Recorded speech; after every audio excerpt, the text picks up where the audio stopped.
You called me a master manipulator, serial dater, a player, all types of other shit. All I was trying to do at that time was find a queen of mine to take to my mothership. Now, I know. You say that I'm a poet, so hypothetically I should be able to conjure my words and finesse nouns and verbs to be beguiling to that. Whispering nothing sweeter than chocolate laced with cinnamon, sweeping any Juliet off of her feet as if I were Romeo's cinnamon. Kissing up to the base of Andrew Tate's taint, or Hotep homies hopping on Dr. Umar's unagi. Artificial intelligence that never became self-aware. Worship at the altar of accountability, but fought fast females for men's promiscuity. A lot of himbos and gym bros, mad life ain't work out as they liked. No matter how buff they get, they can't fit fresh takes on old narratives. Them 304s you worried about? You scaring away. Making them afraid of how to better behave. Patrice O'Neal is probably turning in his grave. Instead of Captain Save-A-Ho, you became Sergeant Turn a Trick into a Slave. Woo! Damn. Master Chief tried to trade up to trade or the course of life. At the age of 5, my mother and I are sat at the doctor's office, getting my shots for the first time, and as the nurse takes my arms in her hand, she says to me, "You got some good veins." Staring back at my mother in utter confusion, she says to me, "It's the sign of a healthy life." I still don't know what that means. Fast forward to 14, my fist made music, the other boy an instrument of my anger, one insult too many aimed at my girlfriend turned to a symphony of rage. And in the closing movements, course of life, often brought to an abrupt stop. Question: why is it so normal to speak of death, but a breath of life feels more like ha-ha brevity? In the genre riddled in grief, I am often made to feel like an oddity because I am alive, and it's not exactly our fault that death is normal. Example: when was the last time Black Boy at the Park made the news? If it wasn't followed by gunned down, followed by arrested, followed by last seen fleeing on foot, not by enjoying his summer, experiencing romance, or even pushing his little sister on the swing. Unfortunately, as I entered the car, like I attempt to cover the wounds but still carry these scars.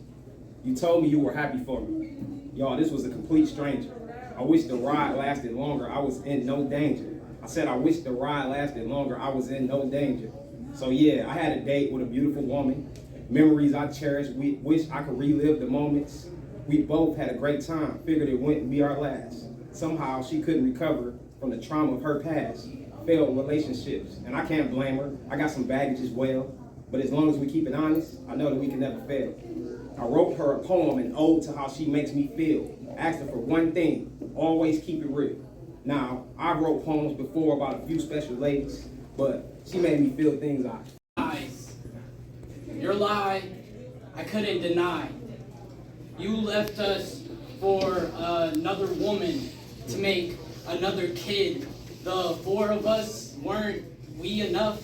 You barely come around because your new girl thinks she's the one holding it down. Is that why happy birthday wishes barely come around? Words now buried beneath the ground. All you do is make us frown. You ain't my king, I'm taking your crown, so bow down. 4 kids. You left for 2 new ones? Were you like, fuck y'all, forget my only son? I barely had a father figure. Mama got a new man, that lasted for a while. Then he hit the road too. Stupid fool. I mean, he missed the greatest award. Beautiful and nice. I asked her out and she said yes, but not out after dark. So on a summer Saturday, I brought her to the park. Wow. I held her hand along the path. We laughed some as we talked. The wind blew through her auburn hair and tree leaves. The audacity of you to dream of oceans like this fish tank isn't enough. You ate, didn't you? Be grateful. No one asked you to be great when we are the greatest. You just keep piecing yourself back together, and that was never a part of the agenda. You just love finding loopholes. Like, don't you know we make nooses out of semantics 10? This is our system. Ain't no black magic allowed here. Be still. Ain't no black magic allowed here. See, we love a dreamer. But ain't nothing like drawing red lines to go get us. Be still. Stop moving. Movements only make for moving targets. You trying to be our next example? Don't you know we will strip and beat the revolution out of you 10? Stop getting up. What are you praying? The black woman is the closest to heaven. That her womb shapes and creates life while simultaneously morphing hers into something totally different. She births sons that shine brighter than the moon, sits them down and tells them they are gods. Raising her greatest creation in this lifetime, she lifts them up to the sky like a sacrifice, pins herself to the shadows like it's her cross in praise. She doesn't lose her only begotten son, they say. Black mother's tears waters green grass on graveyards. And still, they live life like there is no tomorrow. Who told you was a god, my nigga? Or a superhero? Did they tell you could fly?